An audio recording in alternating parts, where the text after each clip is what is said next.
Getting your buyer successfully to the closing table as an agent. That is the conversation we are going to have today. The way we're going to approach this conversation today is we are basically just going to be sitting and drinking our coffee together, and you can grab your coffee or beverage of choice and hang out with us as we discuss this. We have a checklist actually that we're going to go through, but I'm curious, you can add in whatever you want as far as getting your buyer to the closing table goes. This is all really important to know. I'm sure you and I have very similar, similar. What do you call it? Similar philosophies. Yeah. I do believe like every client's different, so the buying process doesn't look the exact same, but you can have a broad overview and the expectation throughout that whole escrow process from beginning to end. And don't forget, if you're not getting to the closing table, you're not doing your job. The point of real estate, the point of representing this buyer, representing the seller, is to get them to the closing table, whether it's the purchase or the sale.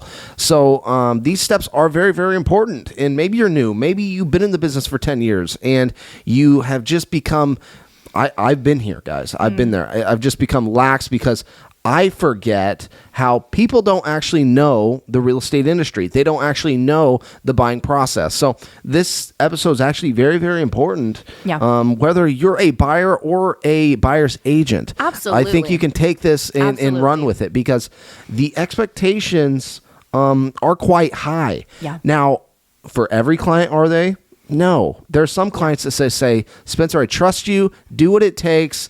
Get me to the closing table. Schedule my inspections for me. Do it. There's some that are just so hands-on. They don't care about the updates. Exactly. And those are honestly the best clients. But then again, they let you do your job. There's trust, right? They trust you. but then there's other clients, they want like every part of this process. They read through the 400 line pages. And I'm like, it's so true. And it's 8:30 and 9:30 at night, and they're texting me, what does this mean? What does this mean? Okay, does that mean I don't reply? No, of course I'm going to reply. Of course I'm going to work with you.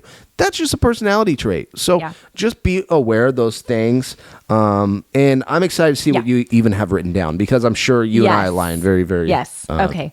The same. Yes. I'm going to read through them and then throw at us whatever you have to say or add to it. Oh, and by the way, if you're new to this channel, my name's Spencer. And I'm Mariah. And hit that subscribe button, notification bell. We do weekly videos, whether this is training, whether this is real estate, economy, market updates, who knows.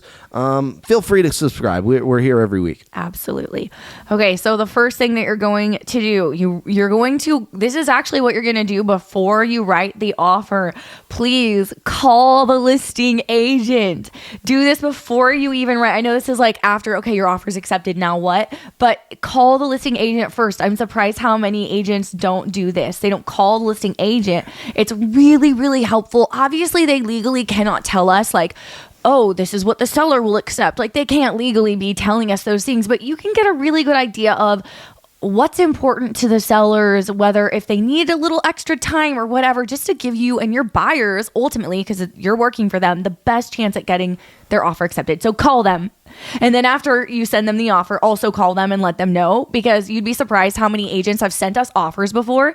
Don't you hate when this happens? And they don't even tell us. And then it's like, what if something gets missed or it goes to junk mail or something? Yeah. And, I always love putting a voice to the listing as well. And who knows, sometimes they share things that maybe they're not supposed to, or maybe they are supposed to. Not every agent's a dimbo by any means, but some agents, they just want to get a sale done, It's true. And if I'm representing you, we're getting you the best deal. So I'm going to be definitely poking and itching and being respectful. That's the key, I would say, though, in these phone calls.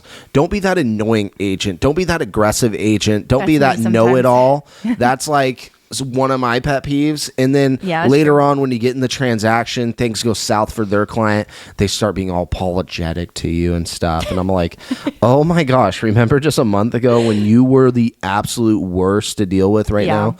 Now, whether she was asking on behalf of her client or that's just how those agents are, who knows? Be respectful to the seller's agent, because ultimately they do have a lot to say. They do have a lot of push to your offer being accepted or declined, rejected, or countered. Okay, so that's huge.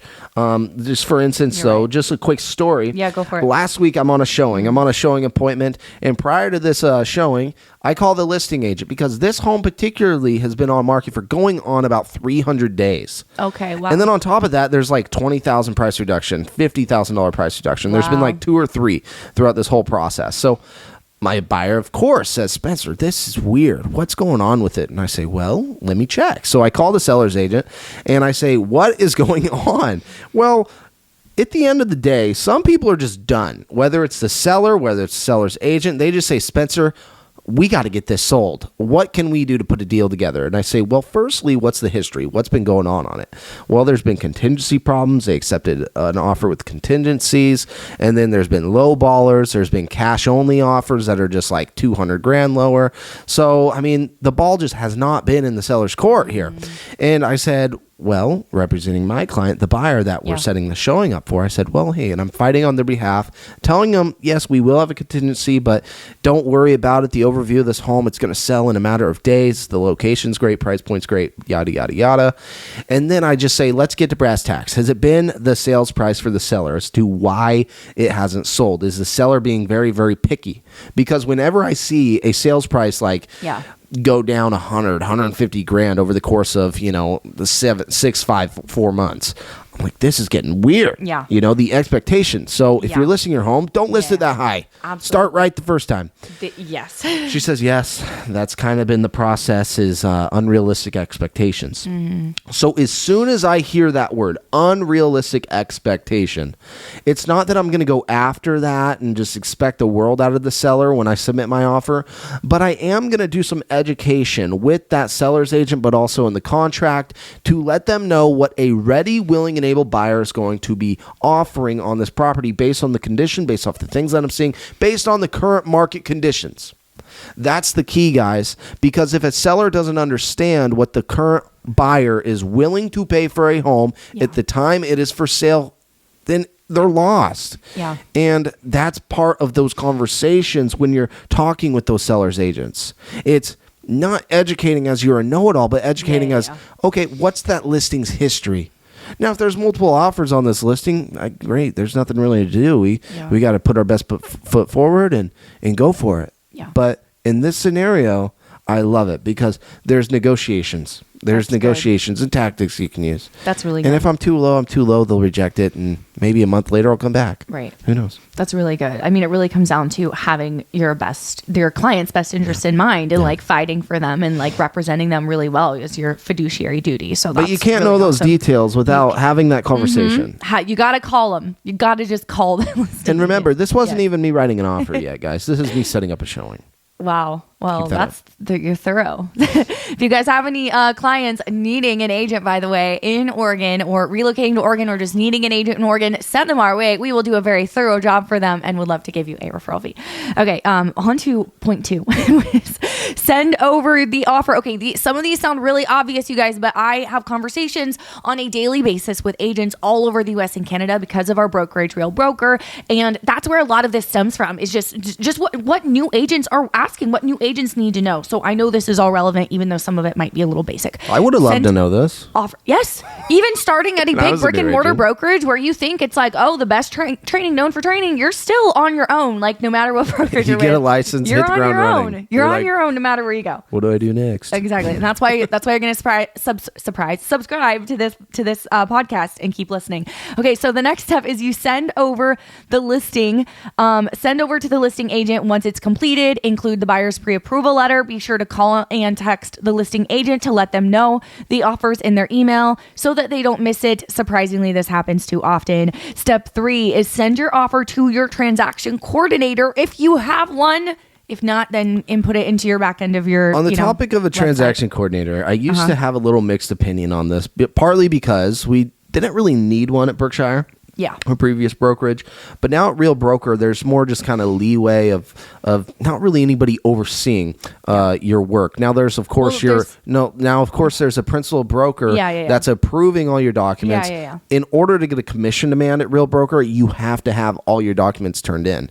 And realize, agents, that's how you get paid, is through your commission demand. So if that's not released, guess what? You got some missing documents and missing signatures or corrections and verbiages you need to take care of. That's one thing Real Broker has done a fantastic job on here in the Oregon office. But my transaction coordinator is key. In my previous brokerage, I didn't need one. Okay. The docs were pretty self-explanatory, or we submitted them to the principal brokers. They okayed it. It was all pretty streamlined, and I would even say a lot more lax. Here, they're more in-depth. It's more detailed. There's documents that I never even really heard of in the business for over 6 years at that point. So now it's like this to-do task list, which isn't a bad thing. Yeah. And you just need to get signatures from your client. A lot of them are addendums, nothing to do with your real estate transaction. Okay. But my transaction coordinator deals and handles that, we don't even touch it. saving me the time and the effort. But here's the deal. Yeah. They do cost money.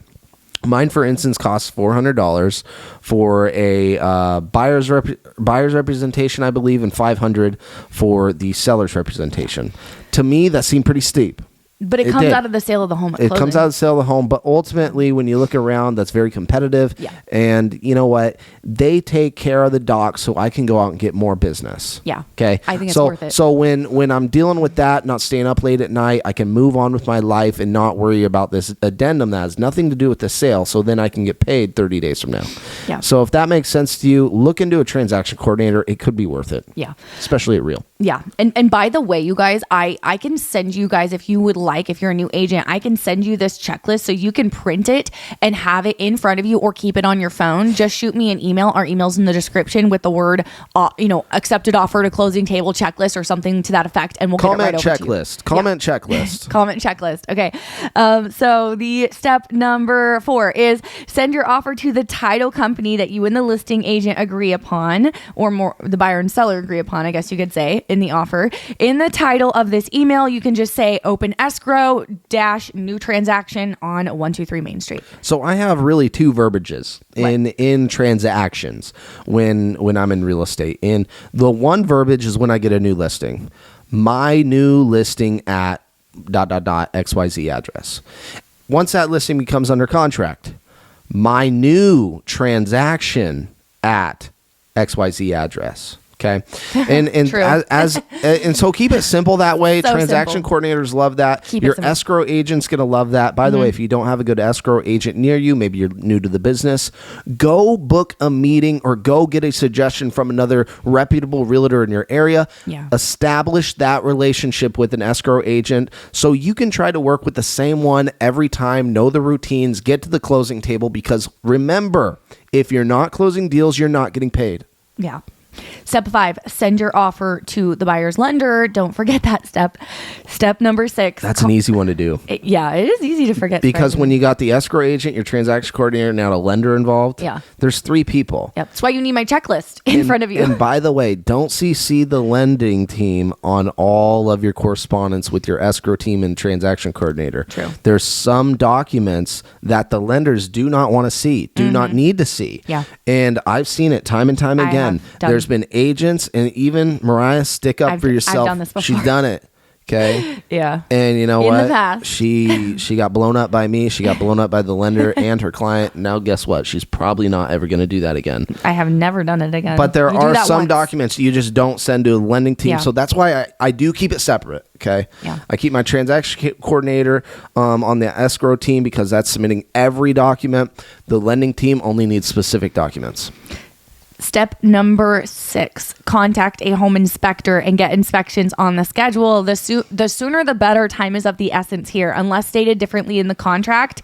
And of course, state specific, do what's specific to your state. But here in Oregon, at least, you will have 10 business days, unless different in the contract, starting the day your offer is accepted to get inspections done and negotiate any repairs. I would suggest trying out a handful of inspectors, and once you find one who does a great job, stick with them as much as you can.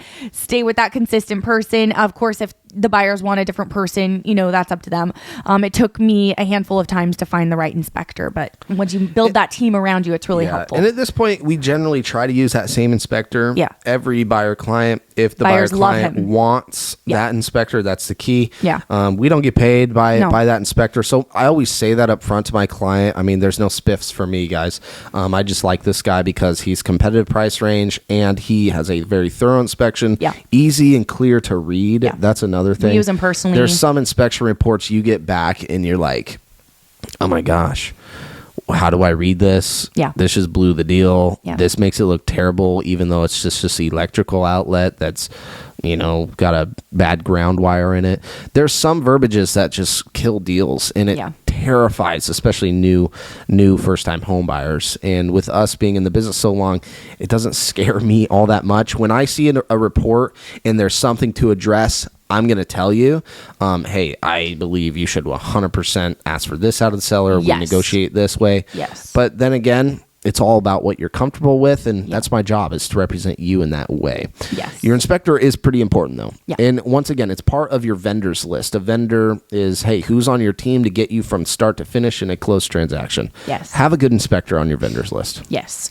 So step number 7, this one could be just potentially different state specific. I'm pretty sure this is basically the flow of things though, regardless, but check, for your state.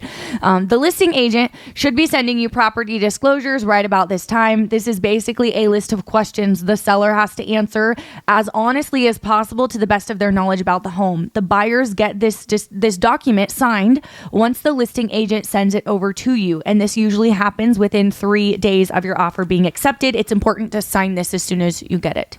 Yeah, no, here's the deal. Property disclosures people can get a little annoyed with because technically, there's so many questions, but so many questions that don't apply, or the seller simply doesn't know. Maybe they just bought the property 2 years ago and they didn't own it since 1970 when it was built. Totally. And so there's a lot of unknown boxes checked, unknown NA, not applied. Yeah. And so just don't be surprised if you get that seller's this property disclosure and a lot of the boxes are checked no or unknown. Yeah. It's a legal document, so if something were to go south, it kind of gets the seller off the hook if it's marked unknown or something like that. But obviously, if it's obvious, and you got to be truthful as the seller, and that's partly what your inspections are for too. Yes, I've had people like say, "Oh, but it was marked incorrect on the seller's property disclosure." Well, in a court of law, sometimes your inspection period trumps that. That there's a reason we had a 10, 12-day inspection period to do our due diligence on the property, make sure we were comfortable with it, found the conditions. That's why you need a good inspector, and then you move on. So that's kind of the way the seller can get around all those if the box is checked, not untruthfully, but just unknown. Well, if they don't know, like imagine you're the seller. If you don't know 100% about, has there ever been a leak in the house? Like if you're not 100%, of course you're going to say unknown because it's a legal document. Exactly. Like you're protecting yourself, and that's probably the best thing to do if you don't know for sure. And so, I wouldn't rely on the property disclosures by any means. Take them lightly and, rely on the inspection. I've just seen it. People just, they hang on to that document very, very tightly and hold people accountable for justice. It's true. Well, we had our time. That's the due diligence period. That's true. Step number 8 is show up to the inspection. Let the buyers know they're welcome to come, but they don't have to if they don't want to or aren't able to. At the inspection, after the inspection, you should get a report back within a few days. Let the buyers know this up front. Of course, letting them know what to expect is always good before they're asking you what to expect. Yeah. So the timeline is we go book a showing. We see the house initially. Really, the second time you as the buyer see that house again is on inspection day. Yeah. Step number 9, read through the inspection report. Once you get it, read through the whole thing yourself. At this point, I always tell my buyers, I say, hey, you guys read through it thoroughly. And I send it to them over email, of course. And then I say, read through it thoroughly and then give me a call letting me know what you think. And of course, I read it myself on my own. If they need any clarification, I point them to the inspector since this is not my area of expertise. I can't legally give them too much information in this area. However, I pretty much always advise them to ask the seller, kind of like Spencer was saying, to take care of at least all of the red items. So like the things that are labeled red basically just mean they're what potentially could be hazardous or on the report, at least where I'm at. So unless you're in a housing market where you're seeing multiple offers, crazy over ask price, then of course your strategy is going to be a little different. You can't always ask for those things, but I usually advise buyers to ask for those things. Yeah, and if you're an agent and you're a little worried about writing a repair addendum, here's the deal. The inspection reports are generally like listed itemized, like 1.13. Yeah. Make sure when you're having that conversation with your buyer, do it on the phone. Have your laptop open in front of you while you're discussing this inspection report. And what I have is my notes on another page. I copy paste the section that the buyer's wanting to ask in the repair addendum.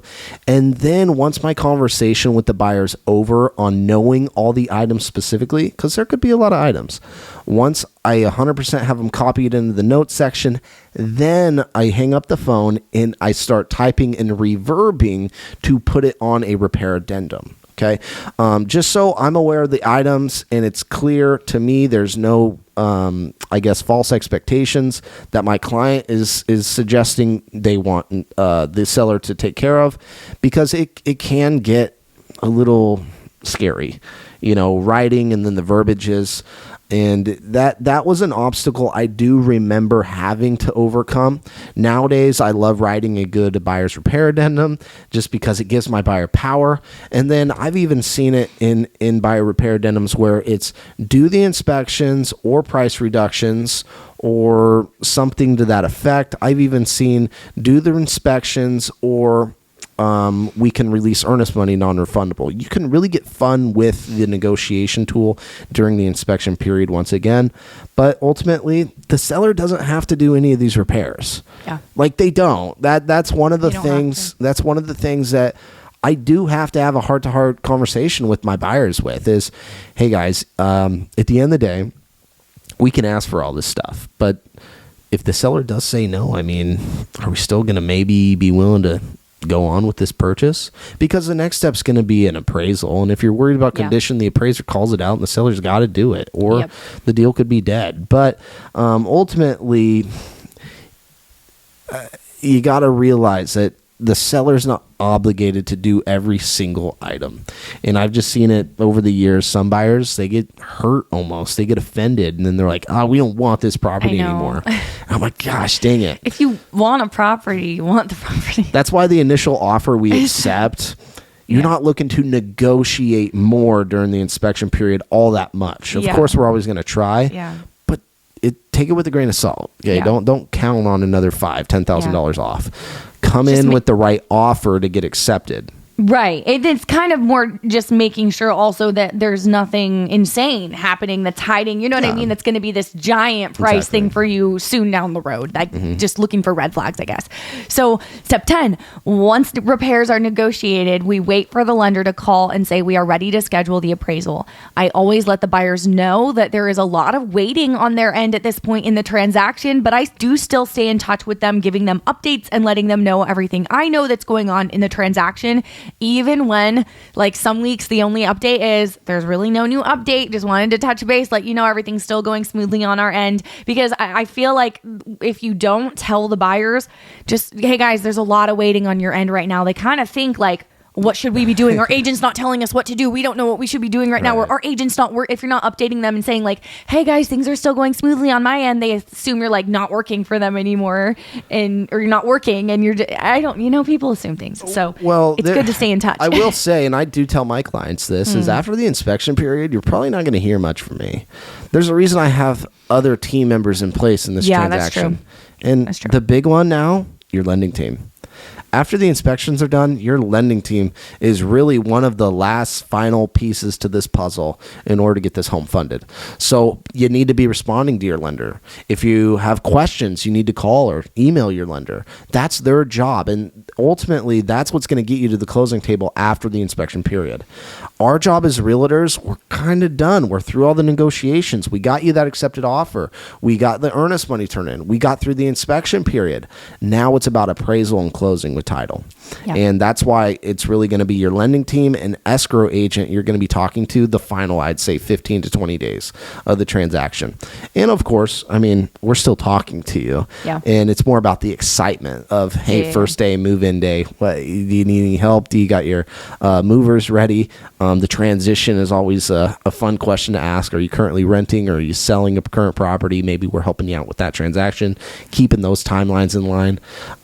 But those are really the conversations that we have with our buyer clients. But the expectation really is we need to be strong with the lending team to get this thing funded. Yeah, I agree. So the step 11, we're almost to the end here, is attend closing and let the buyers know that 5:00 p.m. on the day we close, unless stated differently in the contract, they will get possession of the home. And that is when I schedule to meet them at the house to deliver the keys and leave a handwritten thank you note and gift. There are so many cool closing gift ideas out there. You can customize things. I usually just do a $100 Home Depot gift card and some flowers with a thoughtfully written card because it's simple and easy to repeat over and over and over. I will say I'm pretty terrible with closing gifts. If you do them, I buy them for your client and write the note for them. Yes. Whether it's forget or, I just don't go to the store as much as I should. Who knows? Yeah. But I do enjoy, this is what's funny. During COVID, we kind of had to quit going to the closings. We had to quit going to the signings. Yeah. And I jumped back into that probably 2 years ago. I try to go to every signing that a buyer has and sellers have. I've become to enjoy it more and more and more. And, it takes 10, 15, 20 minutes out of your day. They're so short. It's an exciting thing to do, though. Yeah. And then at the end of the day, you do get to have your picture with your client. You get to, just make that memory. Because I just bought a house at the title company. And then I always like using this as an opportunity to finalize the transaction as a successful closed document, but also, hey, can I have a good review? Yeah. Can I have a good, honest review from you? Here's a link. I'm going to text it to you once we leave this office because it's fresh. When things, settle and the dust gets set, sometimes sellers, they just forget or they want to be done with the transaction side and just get back to living. Yeah. And that's why a review might not come in from them. So while we're in that transition at the closing table, I always do love kind of sending that Zillow review, my Google review, and if you got another review site, go for it as well. Yeah. Because I do know nowadays, reputation is really, really important because when people Google your name, what's going to come up? In fact, try that after this video. Google your name, realtor, whatever. What shows up? If nothing shows up or you realize, man, my page has no reviews, man, just start sending that. Give me a review to your family members, past clients if you got them, and just kind of build that a little bit. Have, I'd say, 10 plus reviews. You want to get into double digits. It's very easy. It takes seconds. And use your sphere in the beginning. If that's all you got, go for it. Yeah. I just think showing up to the closing too just kind of makes them feel special. Like you care about them. And I don't always go, but I try to every time that I can. Okay. Step number 12, after closing, final step, check in every now and then to see how the clients are doing. I definitely could be so much better at this with all my clients, but this is step 12. I also do add them to my CRM system. If they are not already in there, put them on a long-term drip campaign to receive monthly emails from us. If they're automated, you can do that through Lofty if you have that CRM. I also schedule flowers to be sent in the mail. There's flower delivery services. You can find one near you. I send flowers pretty often in the mail to clients on 6-month or 1-year anniversaries. And of course, like Spencer said, send them a review request once the transaction is over. And that is how you get your clients to a successful closing. Hey guys, keyword, use that CRM, put them in that closed segment, make sure you know it's categorized as closed. So, and then mark that transaction with the address they purchased or sold. So you're aware in the future, 6 months, 2 years, 3 years from now, who they are. Cause these memories do pop up. I can look at these addresses, even if I forget the name, the address, I Google it, and then, there's the house. I remember the house because we're in that house quite often through these transactions. And then it all comes back to me. And so then I'm able to pick up the phone and just say, hey, how you doing? And wanted to check in with you and go from there. Okay. Because these current clients that become past clients turn into referrals. Yeah. I promise you. And the more you're in the business, the more referrals you're going to get because of the experiences and sales you've gotten along the way. And now I kind of am seeing that little bits at a time. I haven't really had many referrals over the last, I get them now, but like my first 5, 6, 7 years in the business. It took a long time to start getting them consistently. It's hard, man. Yeah. It's hard. It took a while, but the CRM system, having that drip campaign helps. And like I said, this is an area we've never like been so hot. Like I set it and forget it. I do an auto email. Yeah. I do like, hey, the first week of the transaction after it closes, then the first 2 months, and then 8, and then a year. Totally. And then they hopefully hear or see me like 4 times throughout the year. Totally. That's my goal. We could be doing so much more to touch on past clients, which, maybe we'll brainstorm some ideas for our business in the future on a future show. If you guys have any ideas, if you're like keep in touch with your past clients really well, pop by gifts, all those things, let us know in the comments what you do. But anyway, thanks for hanging out with us today, guys, and we will see you next time.